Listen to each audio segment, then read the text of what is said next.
हिस्से में एक बार फिर आपका स्वागत है। हमारे साथ इस वक्त देश के अलग अलग हिस्सों से स्टूडेंट्स जुड़ रहे हैं। इसके अलावा हमारे साथ मेडिकल एक्सपर्ट्स हैं, एजुकेशन फील्ड से जुड़े हुए एक्सपर्ट्स हैं, जो आगे की स्ट्रैटेजी क्या हो सकती है बोर्ड एग्जाम्स को लेकर, इस पर बात करेंगे। लेकिन परिस्थितियां देखिए, कोरोना काल में डरने वाली बात अब यह है कि बच्चे भी ज्यादा तादाद में इस बार बीमारी की चपेट में आ रहे हैं। यह फर्क है बीते साल और इस साल के आंकड़ों में। उनको भी टीका देने की जरूरत महसूस हो रही है। सवाल यह है कि ऐसे में परीक्षाएं कितनी जोखिम भरी हो सकती हैं।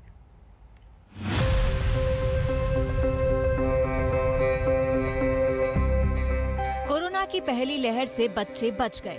माना गया कि उनकी इम्यूनिटी अच्छी है, इसीलिए उनको खतरा कम है। लेकिन दूसरी लहर के आते आते ये राय भी पलट गई। अब आंकड़े हैरान करने वाले हैं। बच्चे कोरोना की चपेट में आ रहे हैं। हर 20वां मरीज 10 साल से छोटा बच्चा है। ये आंकड़े सरकार के national centre for disease control के हैं। गौर कीजिए कि कोरोना के कुल मरीजों में से 4.42% मरीज 10 साल से कम वाले हैं, यानी बच्चे। परीक्षा देने वाले बच्चे भी इसकी चपेट में आ रहे हैं। ये चार्ट बताता है कि 11 साल के बच्चे से लेकर 20 साल के युवकों का कोरोना बीमारी में हिस्सा 9.79% है। इसी कैटेगरी में सारे बच्चे आते हैं, यानी बच्चे अब कोरोना से नहीं बच रहे। एक्सपर्ट बताते हैं कि बच्चे पहले एसिम्प्टोमेटिक थे, लेकिन अब उनमें भी लक्षण दिखने लगे हैं, जैसे नाक बंद, पेट दर्द, दस्त, गले में दर्द, थकान और सिर दर्द। बच्चे अब बीमार भी हो रहे हैं और उनमें लक्षण भी दिख रहे हैं, यानी आज के हालात में परीक्षाएं करवाना किसी जोखिम से कम नहीं है। और शायद इसीलिए अब बच्चों के लिए टीके की वकालत भी हो रही है। आज तक ब्यूरो। तो सभी खास मेहमान लगातार हमारे साथ जुड़े हुए हैं। डॉक्टर रवि मलिक हमारे साथ हैं, डॉक्टर संजीव बागाई हमारे साथ मौजूद हैं, प्रमोद शर्मा जी हमारे साथ मौजूद हैं, आप वाइस प्रेसिडेंट हैं जेनेसिस ग्लोबल स्कूल के, और जुबिन मल्होत्रा करियर काउंसलर भी हमारे साथ इस वक्त मौजूद हैं।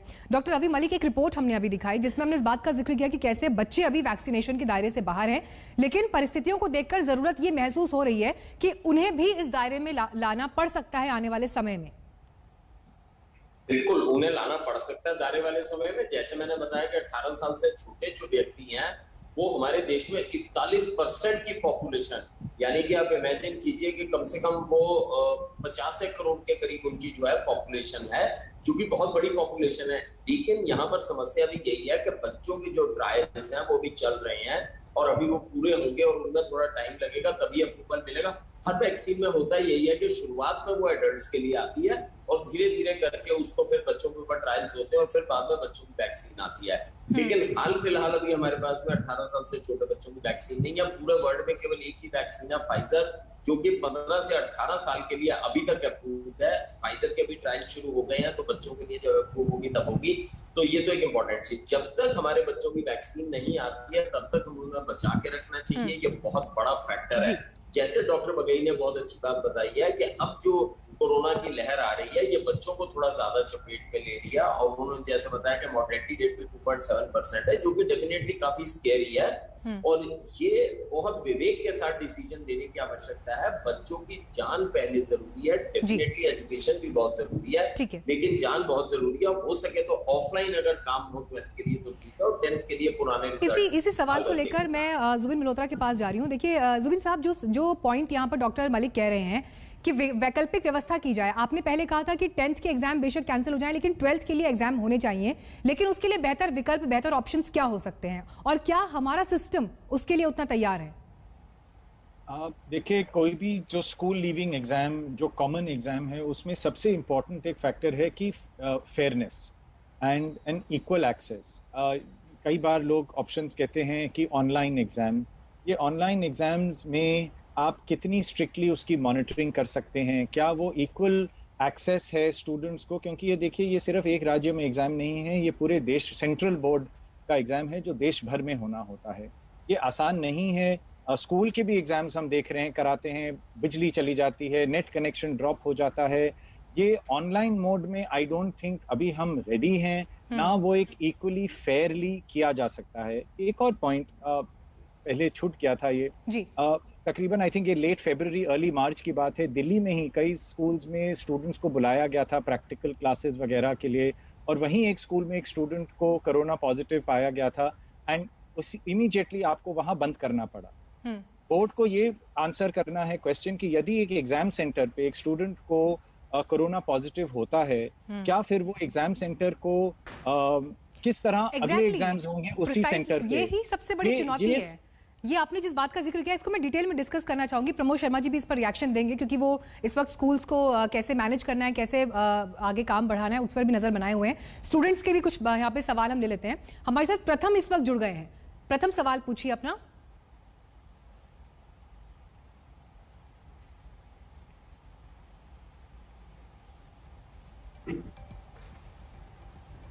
प्रथम और अगस्त्य हमारे साथ मौजूद है। अगस्त्य, आप तक आवाज आ रही है तो सवाल पूछिए अपना।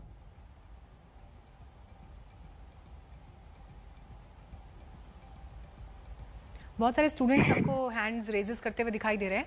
प्रथम, आपको मैं देख पा रही हूँ, अपना सवाल पूछिए प्लीज। Yes sir. जी पूछिए, सवाल पूछिए।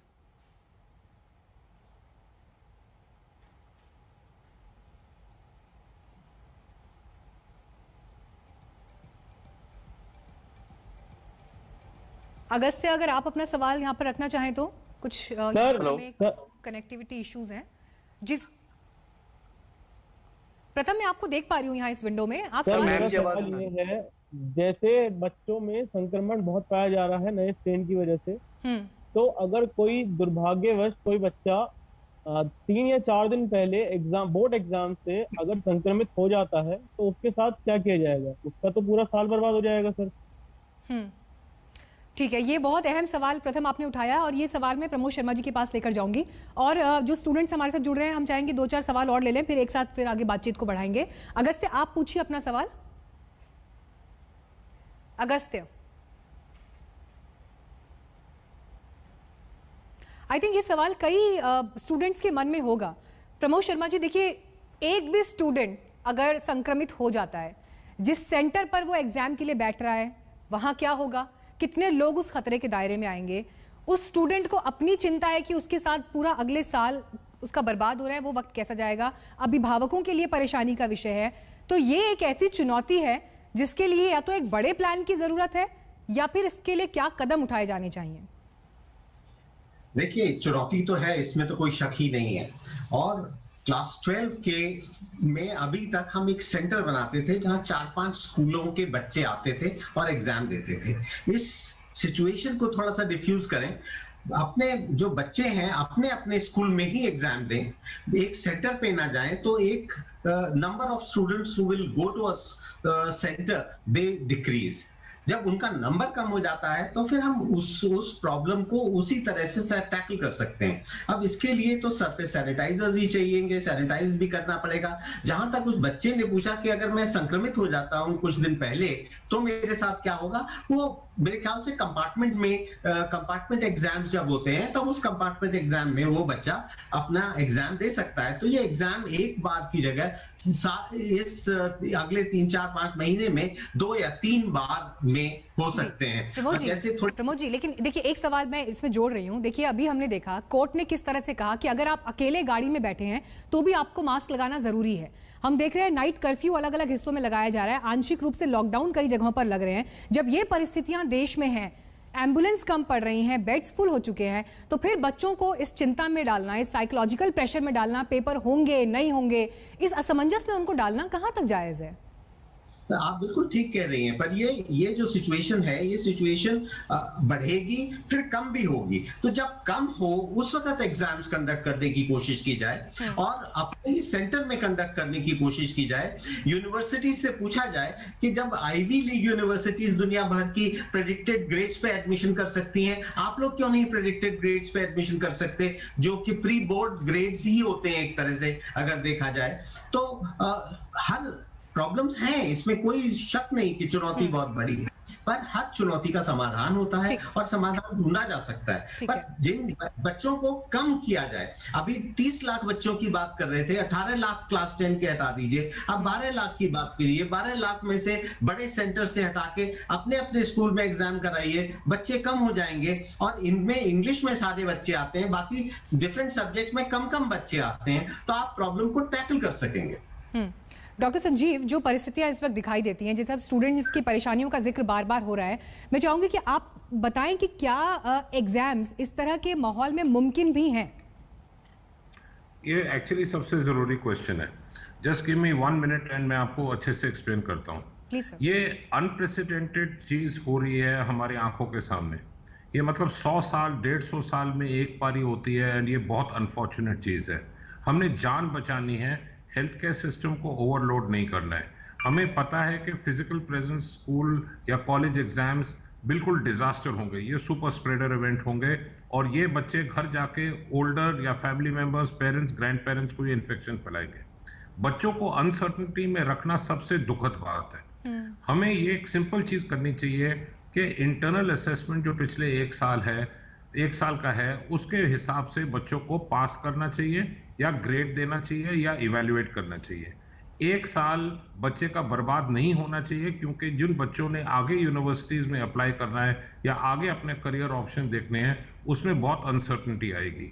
इस चीज को खत्म किया जाए, सारे बच्चों को कहा जाए कि इस साल एग्जाम नहीं होंगे, इंटरनल असेसमेंट के द्वारा उनको ग्रेड दिए जाएंगे और इस चीज को यहाँ ठंडा रखा जाए। बच्चों को मेंटली वैसे ही काफी स्ट्रेस होते हैं एग्जाम के कारण, एग्जाम के टाइम में उनको और बिल्कुल फ्लक्स में रखना, ना इस पार ना उस पार। हम खाली बच्चों को और दुख दे रहे हैं, पेरेंट्स को और स्ट्रेस दे रहे हैं और उनका आगे फ्यूचर दोबारा अनसर्टनिटी में डाल रहे हैं। मैं उम्मीद कर रही हूँ कि डॉक्टर संजीव, आप जिस तरह की बात कह रहे हैं, शिक्षा मंत्रालय जरूर इस बात का संज्ञान ले और जो परिस्थितियां हैं उसके हिसाब से आगे फैसले किए जाएं। डॉक्टर रवि मलिक, जो बात यहाँ पे डॉक्टर संजीव ने की कि बच्चों को इस तरह के स्ट्रेस में और इस अनिश्चितता में डालना, ये भी अपने आप में एक बहुत कठिन समय उनके लिए है। लेकिन एक दलील जो लोग एग्जाम्स चाहते हैं वो ये भी दे रहे हैं कि जब नीट के एग्जाम्स हो सकते हैं, जब चुनावी रैलियां हो सकती हैं, जब बड़े बड़े आयोजन देश में हो सकते हैं, तो स्टूडेंट्स के एग्जाम्स क्यों ना हो?